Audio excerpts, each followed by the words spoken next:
Hola, ¿cómo andan? Hoy vamos a ver propiedades hidrotérmicas. Vamos a definir el porqué y la importancia de las mismas en nuestras viviendas, entender sus conceptos básicos, los fundamentos y causas de la condensación de humedad, los tipos de condensación y posibles soluciones, identificar algunas patologías y definir qué es un puente térmico, y algunas soluciones y ejemplos. ¿Por qué hidrotérmicas?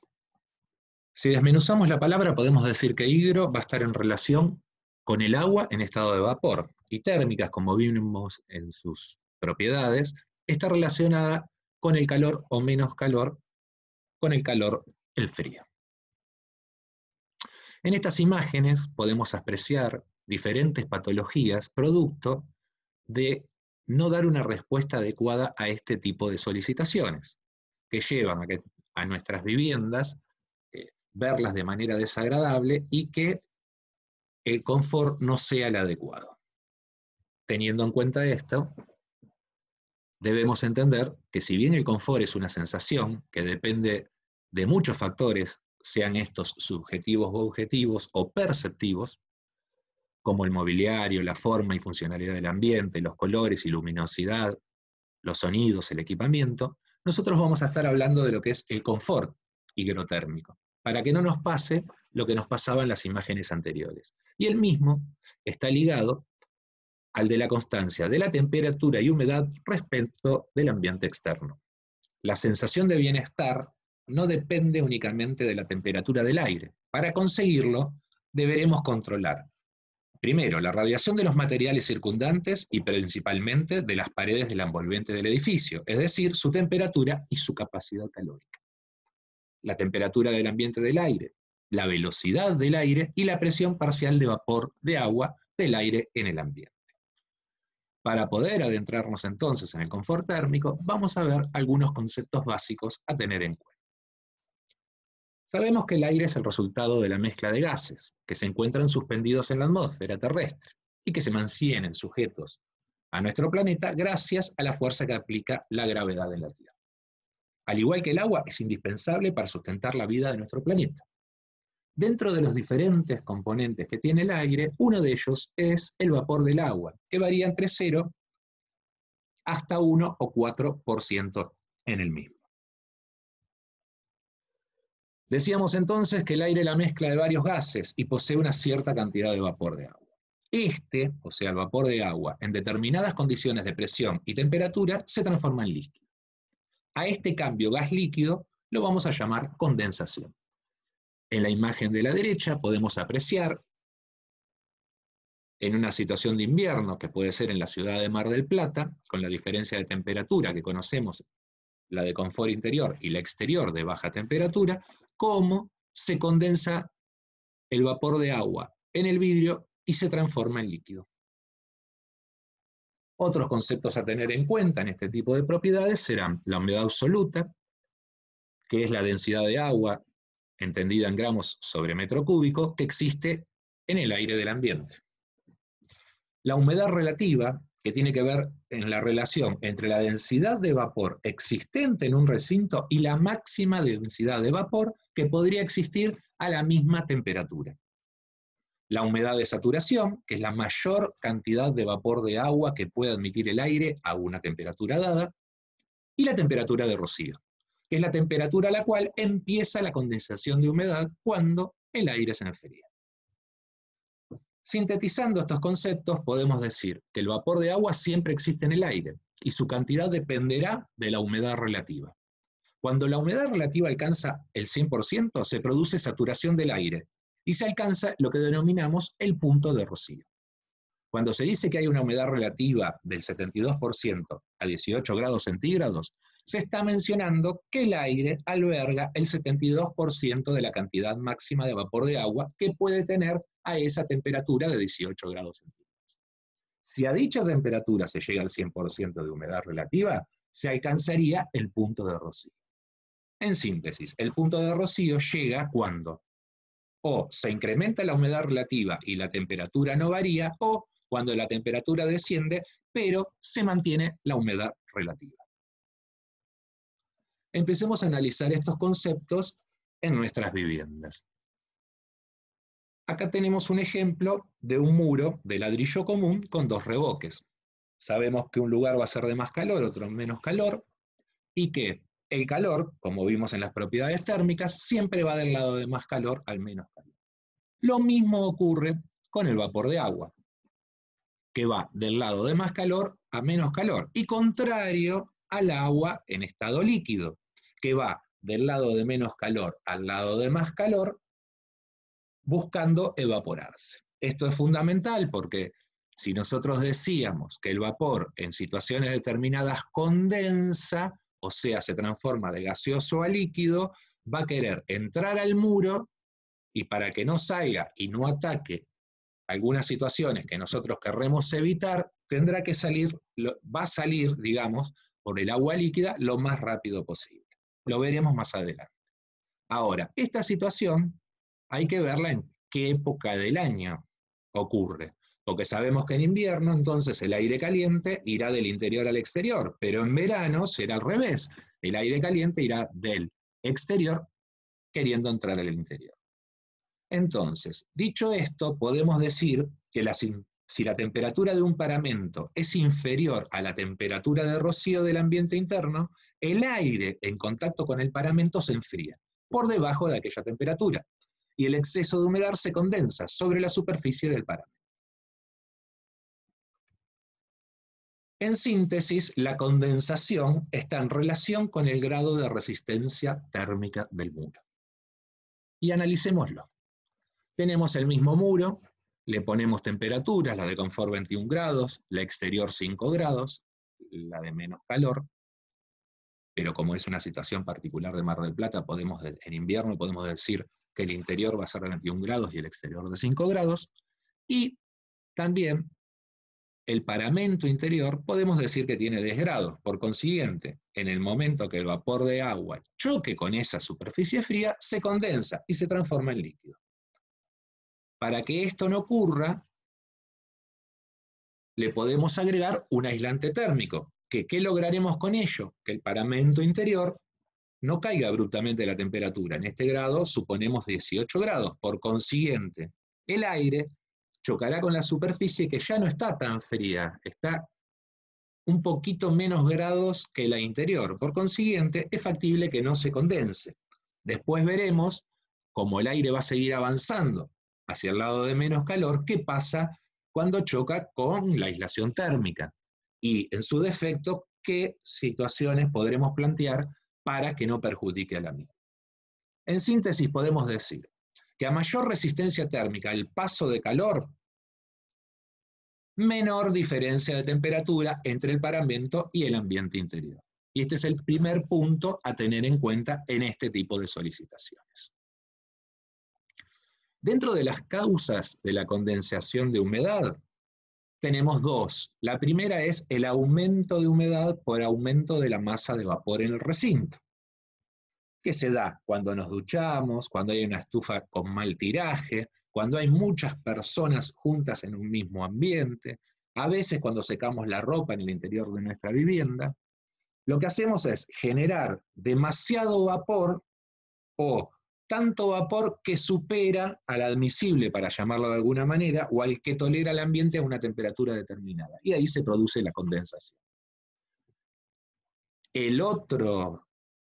La otra causa de condensación es el aumento de humedad por disminución de temperatura.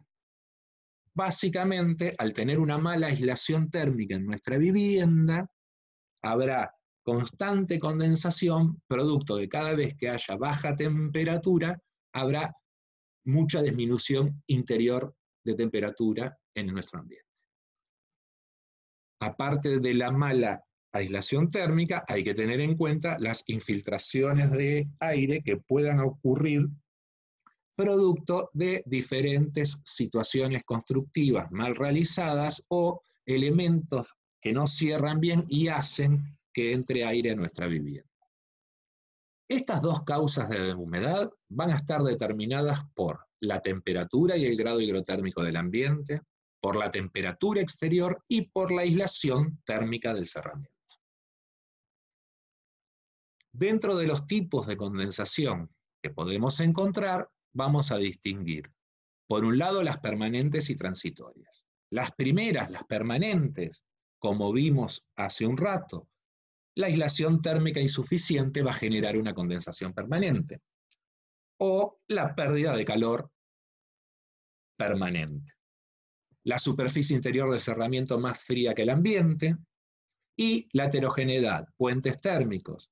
A medida que planteamos los tipos de condensación y las causas de la misma, rápidamente vamos asociando posibles soluciones que las veremos oportunamente.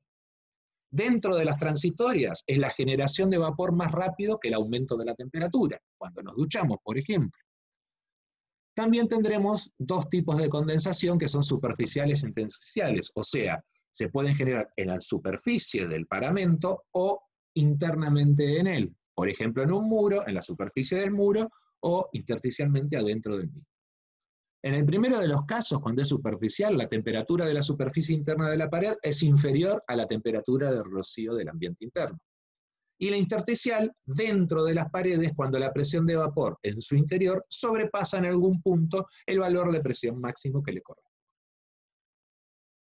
Si bien las presentamos de manera separada, las podemos visualizar a partir de las patologías y analizarlas para que éstas no ocurran de manera conjunta. Puede haber superficiales permanentes y transitorias, intersticiales permanentes y transitorias. Veamos algunas posibles soluciones. Como decíamos, las primeras, con una buena aislación térmica ya vamos a garantizar el primer paso a tener en cuenta para que no se produzcan condensaciones permanentes. Y después, corregir puentes térmicos. En las transitorias, controlar la ventilación, la renovación de aire, el tiempo uniforme de vapor y lo que llamamos el efecto campana.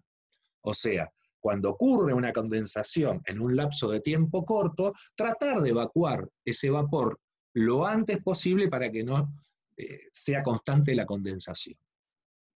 Dentro de las superficiales, controlar el flujo térmico, corregir los puentes térmicos, rápida evacuación de vapor, reducir la humedad relativa del ambiente. Y dentro de las intersticiales, básicamente el diseño de cerramiento.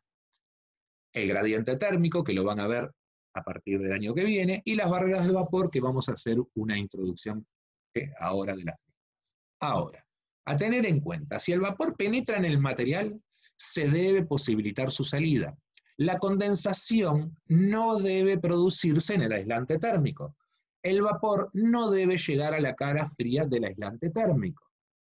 ¿Qué quiere decir esto? Que si nosotros logramos una buena aislación térmica, ubicamos dentro de nuestro aparamento de la cara más fría el aislante térmico.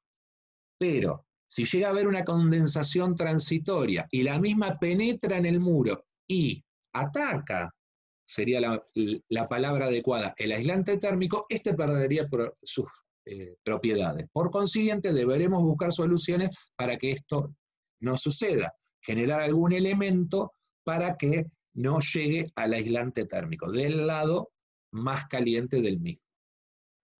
Si llega y está este elemento, que se llama barrera de vapor, y lo vamos a ver oportunamente, después lograr que al chocar con el mismo vuelva al ambiente interior. Y lo vamos a ver con algunos ejemplos. En este caso, tenemos a la izquierda un muro sin aislación térmica y a la derecha un muro con aislación térmica. En el primero de los casos, podemos detectar que una mala aislación térmica va a generar, cuando el vapor choque con la superficie fría y el muro esté frío, una condensación intersticial permanente y una condensación superficial permanente. En el segundo de los casos, también el vapor tratando de penetrar en el muro, vamos a tener una buena aislación térmica, por consiguiente no tendremos o no deberíamos tener una condensación intersticial permanente, y para que el vapor no ataque a la aislación térmica que se ve en amarillo, deberemos colocar algún elemento llamado barrera de vapor para que el mismo, y del lado más caliente de la aislación térmica, para que el mismo no ataque a la aislación y pierda sus propiedades. Por consiguiente, el vapor penetrará, chocará con esa superficie, podrá condensar, pero después volverá al ambiente interno. En estos casos, según la función interior de ese ambiente, se podría producir condensación superficial transitoria, que veremos en algunos ejemplos más adelante cómo lograr que esto no ocurra. Aquí vemos algunos ejemplos para entender cómo son las pérdidas de calor en una vivienda. En el primero de los casos, vemos los distintos porcentajes que se pueden dar de pérdida de calor, tanto en el techo, en las puertas y ventanas, en las ventilaciones. Teniendo en cuenta esto, podremos actuar en consecuencia con nuestras aislaciones térmicas. En la imagen 2 es similar a la primera, pero a partir de una imagen termográfica podemos ver que también en ciertos puntos se dan mayores pérdidas, como se pueden apreciar en la gama de colores más claros y oscuros. Estos ejemplos son esquemas de patologías producto de estas solicitaciones, donde podemos apreciar puntos estratégicos donde se pueden dar condensaciones. Y esto que mostramos anteriormente está muy ligado a lo que son los puentes térmicos.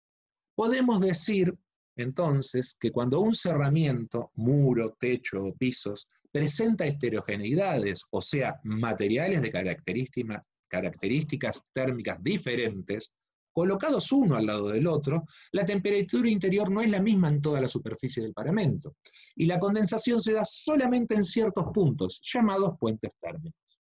Aquí tenemos 4 ejemplos, A, B, C y D, de situaciones vistas en planta cortada, todos muros de ladrillo hueco del 18. En el primero de los casos aparece un caño de ventilación dentro del muro. Si nosotros hiciéramos el cálculo de la transmitancia térmica del K, podemos decir que el K1, que es constante del muro, va a ser inferior al K2, o sea que en el K2 va a haber mayor pérdida. Por consiguiente, en ese puente donde pasa el muro, se puede producir condensación. Similar es el caso en el caso B, con la particularidad que ya no pasa un caño de ventilación, sino una columna de hormigón armado. De nuevo, si hacemos el cálculo de la transmitancia térmica K1 y K2, vamos a detectar que K2 hay mayor pérdida que K1. En el caso C, ya es el mismo muro del mismo material, pero con una mocheta metida. Por consiguiente, hay menor espesor del mismo material en un punto, en unos lugares determinados, en un puente determinado, entonces el K2 va a tener mayor pérdida que el K1. Por consiguiente, ahí se producirá el puente térmico. El caso 3, el caso D, perdón, es distinto al anterior, al caso C, porque ya la mocheta está del lado de afuera. Por consiguiente, la constante del muro tendrá más pérdida que en ese lugar particular de, podríamos decirle, puente. En este caso, posiblemente que no se produzca condensación con puente térmico. Las soluciones es tratar de equiparar las pérdidas de calor para que sean constantes, o sea, K2 que se acerque a K1, entonces será agregarle, en el primero de los casos, se forra el caño térmicamente con un aislante para tratar de equiparar los K. Lo mismo, en el caso B, a la columna se le agregará, en ese lugar donde se produce el puente térmico, algún aislante para equiparar las transmitancias térmicas. Y lo mismo en el caso C. El caso D, a simple vista no necesitaría, pero podría tener algunas particularidades en las esquinas. Algunas otras soluciones las van a ver en los años superiores, pero a modo de comentarlas es este tipo de solicitaciones tienen cálculos específicos que se llama gradiente térmico, a partir de un ábaco psicométrico, que acá podemos ver en el medio cómo es resumido, vamos a determinar los parámetros a tener en cuenta para el confort higrotérmico adecuado, y en base a eso, qué características van a tener las envolventes y el uso cotidiano de nuestros ambientes. En el mismo cálculo se va viendo las distintas resistencias al paso del calor, se calcula por dónde pasaría el gradiente y se determinaría, al juntarse los mismos, si existe o no condensación y de qué tipo. Pero repito, esto lo van a ver a partir de construcciones 1. Vamos a algunas soluciones más particulares en base a lo que estuvimos viendo hasta el momento. Primero, si el mayor problema hidrotérmico es una mala aislación térmica, entonces la primera solución es una aislación térmica adecuada. Acuérdense que estuvimos viendo, según las regiones del país, y el caso particular de Mar del Plata, los K admisibles. Cada vez que el K sea superior, el de cálculo, al admisible, vamos a tener problemas de condensación. Entonces, las distintas estrategias de colocar aislantes térmicos para bajar esos K cercanos o que sean iguales al K admisible. Según el sistema constructivo, será el tipo de aislación y dónde la ubicaremos, tanto en los techos, en los pisos, como en los muros. Tener en cuenta también, dentro de las posibilidades del sistema constructivo que exista o que nosotros diseñemos a futuro, que lograr dentro de las posibilidades que el aislante térmico esté lo más cerca posible de la cara más fría, en una situación de Mar del Plata, en particular en invierno, del lado más cercano al exterior.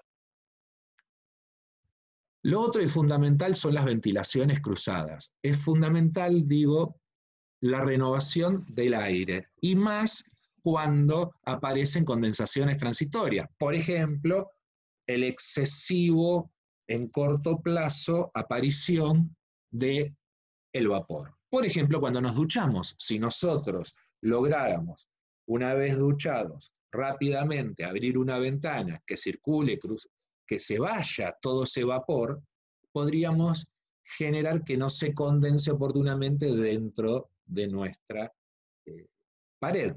Pero también tener en cuenta que si nosotros dejamos esa ventana abierta un lapso bastante extenso, en lugar de unos minutos, pasamos 3 horas, y afuera hay baja temperatura, lograríamos que se baje abruptamente en el interior la temperatura, por consiguiente también podría condensarse.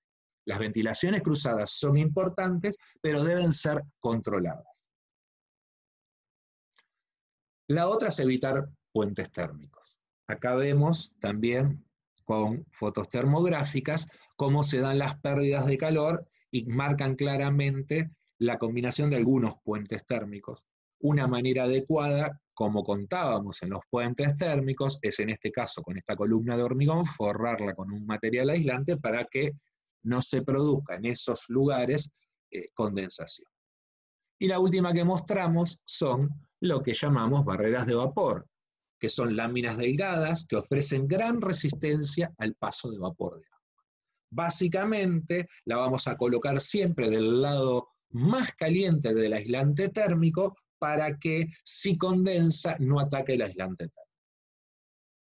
Y después se pueden conseguir de diferentes materialidades, pueden ser metálicas como el aluminio, básicamente que conocemos en el mercado como papel craft, pero también plásticas de polipropileno y polietileno.